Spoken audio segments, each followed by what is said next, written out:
Alice, are you there? I need to talk to you about your father's funeral next month. Will you be there? Hey, Gertrude. Yeah, of course I will. A bunch of our relatives will be there too, right? I haven't even met some of the people on my dad's side. Seems like it's gonna get busy. He sure was, love. Let me know if there's anything I can help you with. You know, organization, planning, invites, that kind of thing. Anything you can help me with? Sorry, Alice, but I don't think there's anything someone in your predicament could help me with. Don't worry about me. I'm happy for you to just sit around and do nothing. You're hardly the most mobile person in the world with that unfortunate leg of yours, are you, dear? No, it's not that bad, really. I know it might look like I struggle a lot, but other than running, I can still do pretty much anything. Oh dear, what a shame. It seems as though trying to soften the blow by giving you a gentle hint wasn't a good idea, so I'll just say it. I don't need our relatives thinking I'm so incapable I need to enlist the help of a cripple, thank you very much. If you do insist on coming, make sure you sit quietly and don't get in my way. Oh, I'm sorry, Gertrude. I understand. The fact that my son married a cripple in the first place is embarrassing enough. Without me being seen to be reliant on you to carry out basic tasks. What in heavens was he thinking? Telling people you exist is uncomfortable enough. I hardly feel like parading you around in front of everyone. I hope you don't think I've acknowledged you as my daughter, because most certainly I haven't. My Sam was adamant he only had eyes for you, and that your disability made no difference to him. That boy's so damn stubborn, I knew resilience was futile, which is why I begrudgingly accepted it. Right, I see. I was looking forward to having a cute daughter-in-law to take out to cafes and on shopping trips with me. I had such high hopes. What an astronomical disappointment you turned out to be. I would have never believed in a million years he'd choose to spend the rest of his life with damaged goods like you. He must be atoning for some seriously evil deeds in a past life. That's the only explanation that makes sense to me. Gertrude, please, why do you have to speak to me like this? Sam's the kindest man I've ever met. Besides, it's not like we fell for each other because of our looks in the first place. I fell in love with your son because of who he is deep down, just like he did with me. Just because one of my legs doesn't work makes no difference to him. I don't need you to tell me how kind Sam is. I'm his mother, for heaven's sake. Let's face it, he'd have to be a saint to choose a useless good-for-nothing like you.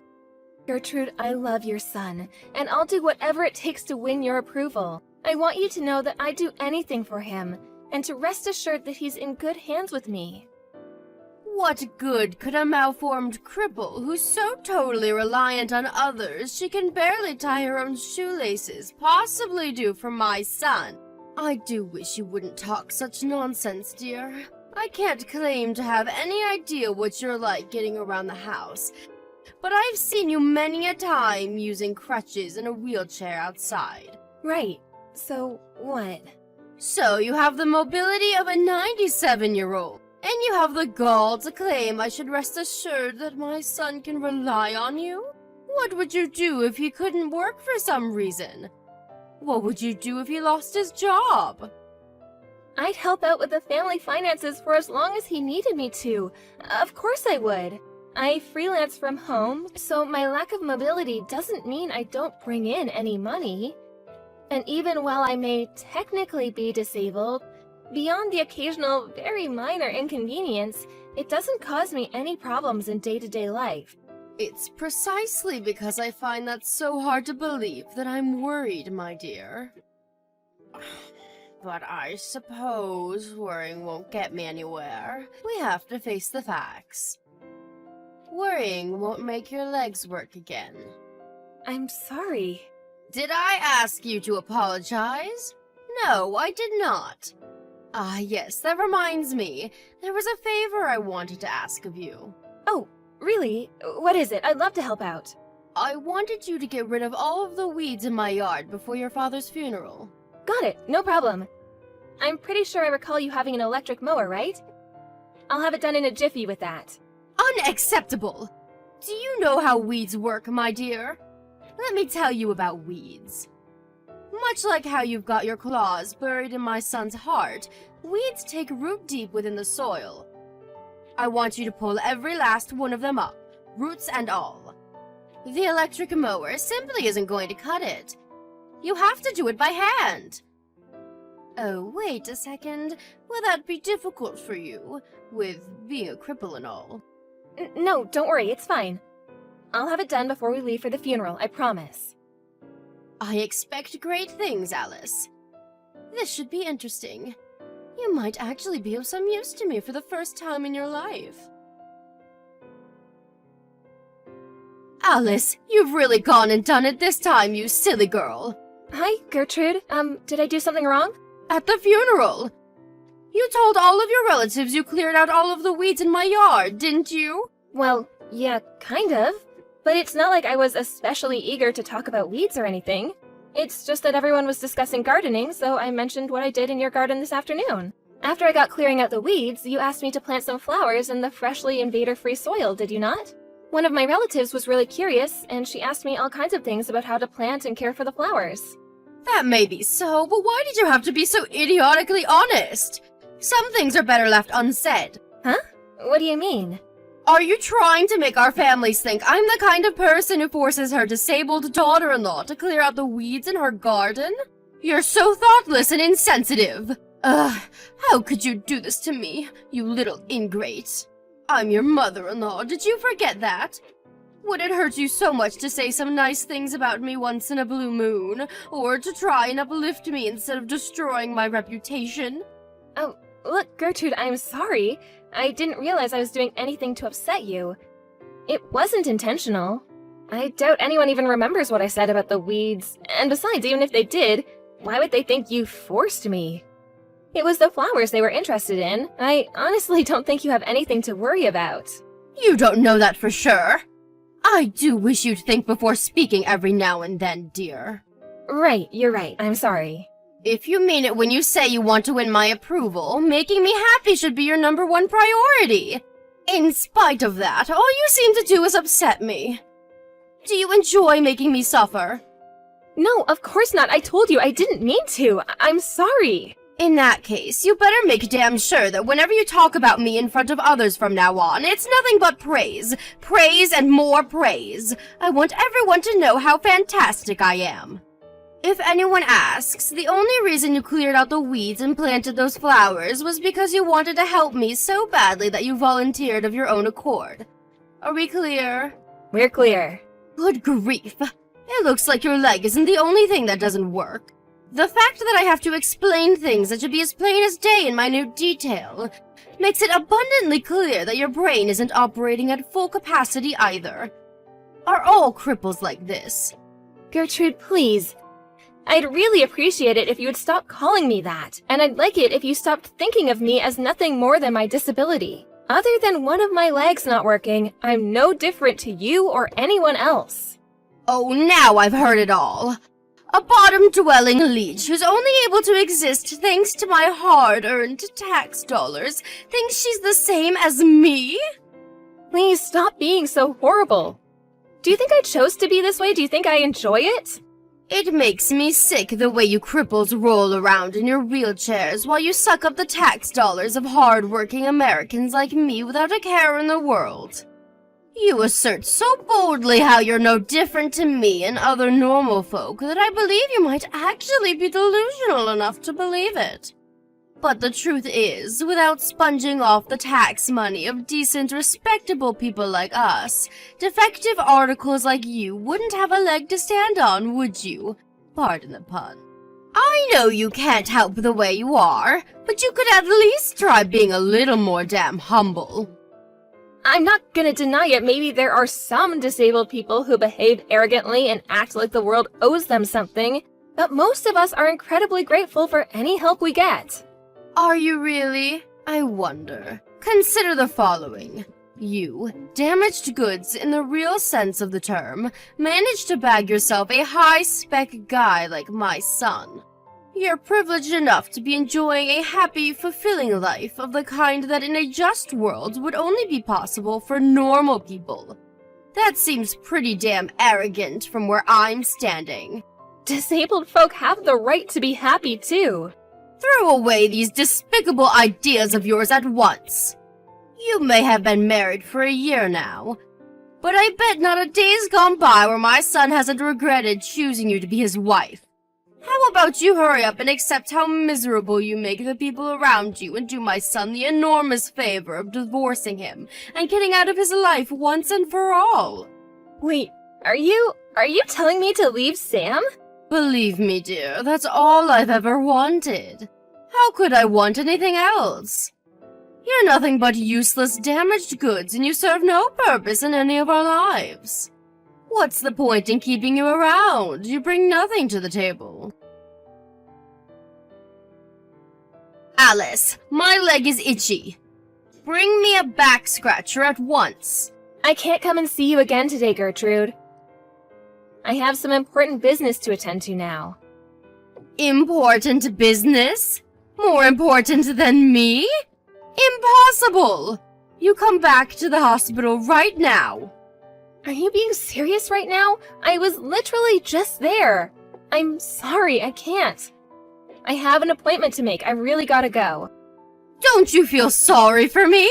I can't even walk. I'm disabled just like you now. You'd think you of all people would understand how I feel. Sure, I understand how difficult not being able to walk can be, but that doesn't mean I'm gonna drop what I'm doing to cater to your every whim and desire at the drop of a hat. Ah, I see. That's it, isn't it? You were born disabled. You could never understand how it feels to be an able-bodied person who suddenly loses use of their legs in a horrible accident. Not only that, but you'd think it was enough that I'm now unable to walk and forced to live in a wheelchair. But no, I just had a lawyer show up. Do you know what he wanted? He demanded I pay the full amount to cover the repair fees for the damage done to the house. I hardly see how that's a surprise after what you did. You drove your car into someone's freaking house. I suggest you talk to your insurance company about that. I'm not familiar with this kind of thing, but there's a chance they might be able to cover it. I'm certainly not going to be any use to you on this one. I have no idea what to do. I don't know anything about legal proceedings, and besides, this is all backwards. The owner should be paying for the damages her house caused to me. Just because I mistook the accelerator for the brake pedal in a moment of confusion doesn't mean I should be punished financially. I've already suffered enough. Surely you should just be thankful that poor old lady wasn't home when you planted your car in her living room. She could have been killed. And look, I know this isn't easy, but there is still a chance that with lots of hard work, rehabilitation, and some positive thinking, you could walk again one day. Maybe so, but there's no telling how long that could take. I was supposed to be going on a girls' holiday with my friends next month. There's no way I'll be going now. What did I ever do to deserve this? Life is cruel. I know this is horrible, Gertrude, but you can't give up. What else can you do but try your best? I know this is gonna sound heartless, but there's no avoiding the fact that you're the one who caused this accident. Besides, you're not the only one involved here. You destroyed some poor lady's house with your careless driving. I think you should show a little remorse. Like I told you, all I did was make one teeny tiny mistake. Since when did you become the world's highest moral authority? Get off your damn high horse. You don't seem to have any idea how much worse this could have been if that lady had happened to be home when you plowed through her house. You shut your goddamn mouth! I can't live like this. I've had enough already. I want to go home. Hospital food is so disgusting it makes me want to vomit, and I even decide when I go to bed. I can't take it anymore. This is not where I'm supposed to be. You're getting discharged next month, right? That's right. But that's too long. I don't know if I can hold out until then. It's not like being all cooped up in here is going to make me any more likely to walk again. I'm just suffering needlessly. Gertrude, please. They're doing important tests on you every day, and they're giving you rehab sessions for crying out loud. It might not be nice, but it's a necessary step in your recovery, and also for getting out of there. Please do your best. We believe in you. Oh, that reminds me. I wanted to talk to you about what happens after I get discharged from this god-forsaken hellhole. I've decided I'm going to live with you and Sam. Huh? Don't act so surprised. I live in a wheelchair now, you know. How am I supposed to get by without anyone to look after me? There are tons of people in wheelchairs who live alone. Sure, things will undoubtedly be difficult at first, and we'll be around to help you while you get used to everything. Wait a second. You're not trying to tell me I can't live with you, are you? I know you wouldn't do that. Yes, that's exactly what I'm saying. I'm sorry, but you can't live with us. It's impossible. Why not? I'm Sam's mother. We're family.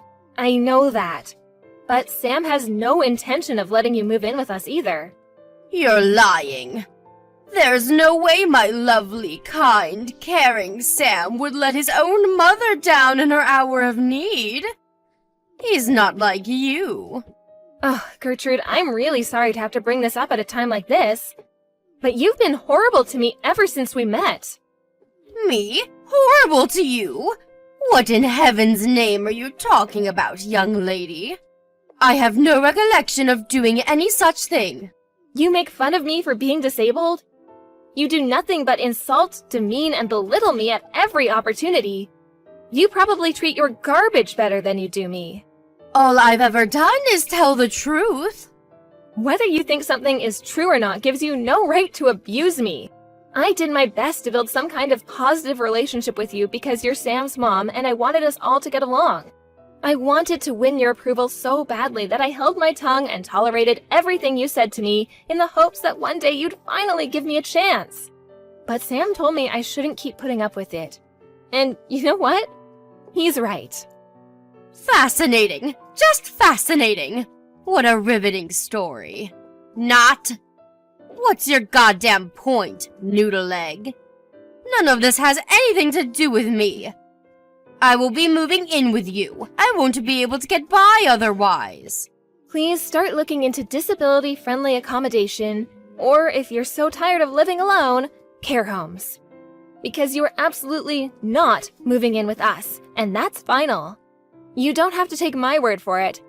Sam says he's gonna message you soon, so be my guest and wait to hear it from him if you like. The sooner you understand and accept this, the better. No way! Sam would do anything to help me, no matter what. I'm his mother and he loves me. I won't lose to an arrogant, wet behind the ears little ingrate like you. Gertrude, this isn't about winning or losing. I'm moving in with you. We're not negotiating here. This has already been decided. Your opinion is irrelevant and I never asked for it. I can't believe that you of all people would treat me so cruelly and heartlessly despite having been disabled your whole life. You should understand what I'm going through more than anyone. What's wrong? Are you scared you won't get my son's full, undivided attention anymore? That's it, isn't it? You're jealous. Give me a break, not even a little. Then how about you keep your mouth shut and start listening to my son? I know he wants me to live with you, and I won't hear another word on the matter from the likes of you. Stop interfering where you're neither needed nor welcome, you little witch. You've got some explaining to do, Alice. You haven't been to see me in the hospital for an entire week. What in heaven's name is going on? Just like I told you before, I won't be helping you with anything anymore. Oh, I get it. You're trying to avoid the issue of me living with you and my son, aren't you? I can read you like a book. Wow, are you seriously still talking about that? You just don't know when to give up. You were obviously never gonna listen to me. but Sam's explained over a dozen times by now that there's no way you can live with us. What's it gonna take for you to understand? Irrelevant. I'm his mother, and my word is law. I see. But you living with us is literally impossible. Where there's a will, there's a way. You can say whatever you like, but it changes nothing. I will absolutely, 100%, indubitably, definitely, surely, certainly, unequivocally be moving in with you. I've already hired a moving company to have my things dropped off at your house. The wheels are in motion and there are no brakes on this train. As things stand, the plan is to arrive there sometime during the beginning of next month. You should be grateful. This is an opportunity to be of some use to someone. Maybe if you're lucky, the day will finally come where I no longer think of you as useless, damaged goods. Didn't you always used to go on about how desperate you were to win my approval? Well, this is your chance to prove you've got what it takes. You're already making preparations to move in with us? Wait a sec. You mean you're moving abroad with us? Huh? Abroad? Yep. Me and Sam moved to the UK last week. That's why we can't visit you in the hospital anymore. Wait a sec. What? The UK? This is the first I've heard of it. Right? That's because we didn't tell you. Why did you move to the UK? This makes no sense. Hold on a second. Is this something to do with Sam's work? Bingo! So we're gonna be away from the States for a little while.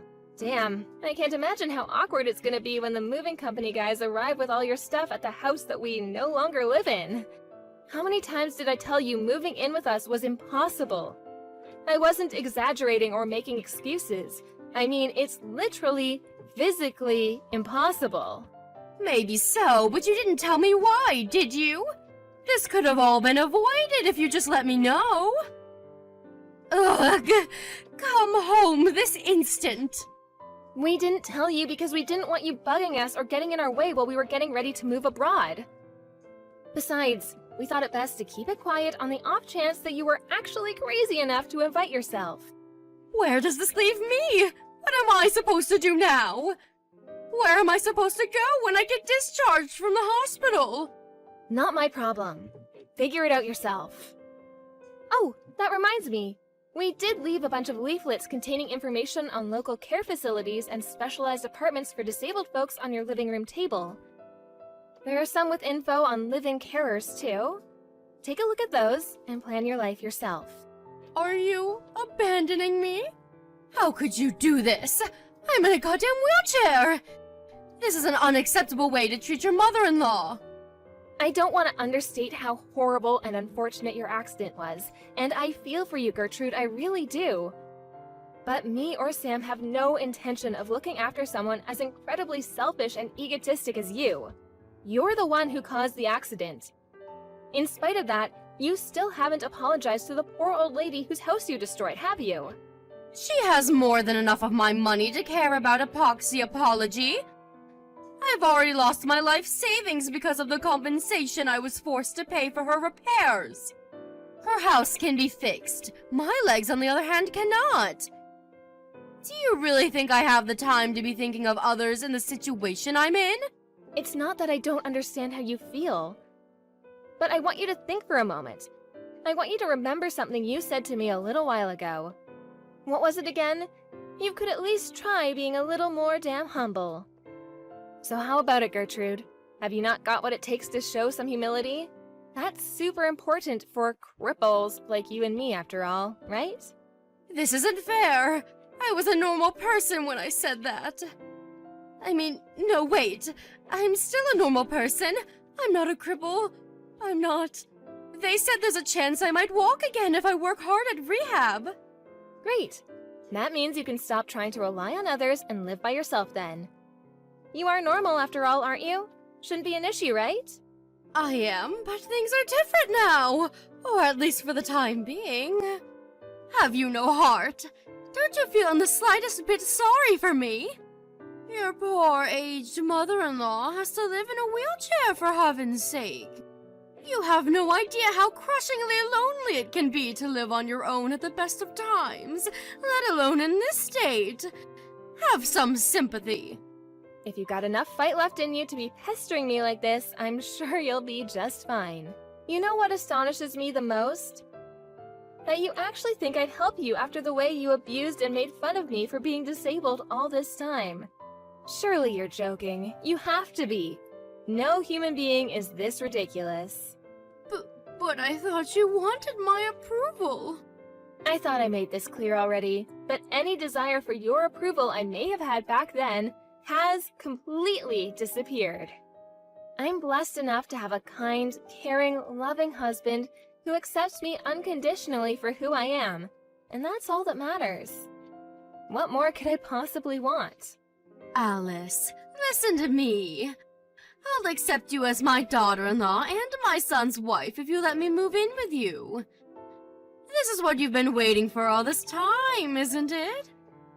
I may have been a little inconsiderate towards you at times in the past, but I get it now.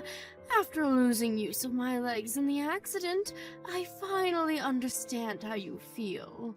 I'll never do anything like that again. Won't you at least think about it? Pretty please? I will not. We could find a place with wheelchair accessibility in the UK, you know. I know the rest of the world isn't as advanced as America, but they should at least have ramps. You wouldn't happen to know anything about why I haven't been able to get through to Sam for the last few days, would you? Would you be a darling and pass on a message for me? I need you to ask him to consider flying me over to the UK to live with you both. I won't be doing that. But Alice, I'm begging you. I'm in a wheelchair and I'm begging you. What's the harm in passing on a message? Why won't you just hear me out here? You haven't heard me out even once ever since we met. Why should I suddenly be interested in anything you have to say? Alice, I'm so sorry. I've been a fool. I'm so sorry for the way I've treated you. My behavior was unacceptable. I feel horrible, dear. But I really am begging you here. I'm begging you with every last fiber of my being. Please. Please don't abandon your mother-in-law like this.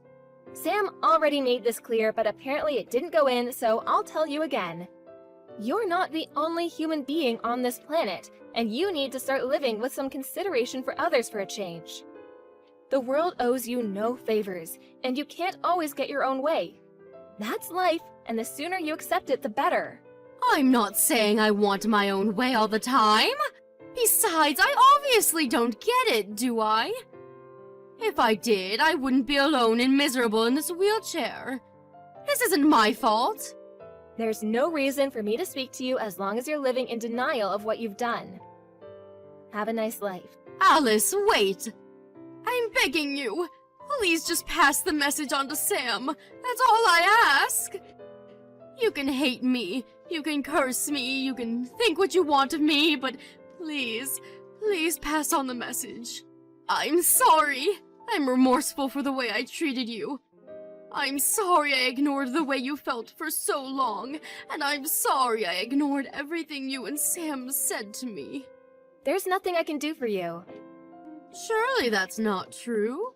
Sam thinks the world of you.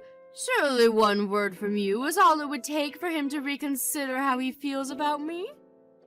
If you forgive me, you will too. I just know it. But I'm a defective article. Good for nothing, remember? Even if I wanted to, I could never be of use to anyone. Your words, not mine. All I'm doing right now is what your son asked me to. Which is why there's nothing I can do for you. You're on your own. Have a nice life. Bye! After that, I was beraged with a torrent of panicked messages from my desperate mother-in-law. Naturally, I blocked her, and now, with her gone, my life is stress-free. I said all I had to say at the end there, so I have no regrets. A major toxic influence has been removed from our lives, and we're not looking back. That said, she decided to move into an apartment complex equipped with specialized facilities for disabled people.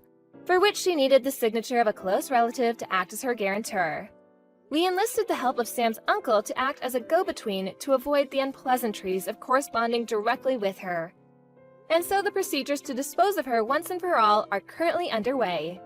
I can't help but feel a little guilty for dragging Sam's uncle into Gertrude's mess, but it couldn't be helped. To my surprise, he readily accepted. He said he'd long had his suspicions she might be mistreating me because he knew exactly what she was like from his own experiences with her growing up. Eventually, her application for the wheelchair-friendly apartment was approved. She's currently living there alone. Everyone who knows her thinks she got exactly what she deserved after finding out the way she'd been treating me, which sadly for her means that she never gets a single visitor. After being paralyzed from the waist down, my mother-in-law, who used to be super active, having formerly been an avid mountain climber, is now confined to a tiny apartment and leads a wretched existence of soul-crushing loneliness. I heard from a friend of a friend who happened to see her out shopping that she looked like she'd lost all her spirit and vigor, a depressed, broken husk of a human being. What life brings next is entirely down to her. In any case, it's not our problem. She's not in our lives anymore, and she never will be again. She's nothing more than a distant memory now. Me and my husband are looking towards our own future together and intend on building the best life possible for ourselves in the UK. I have nothing but gratitude towards my amazing husband and our wonderful relatives, who have all been super supportive over the whole Gertrude incident. As for me, I'm gonna carry on working as hard as I possibly can to ensure that mine and Sam's happy lives together continues long into the future.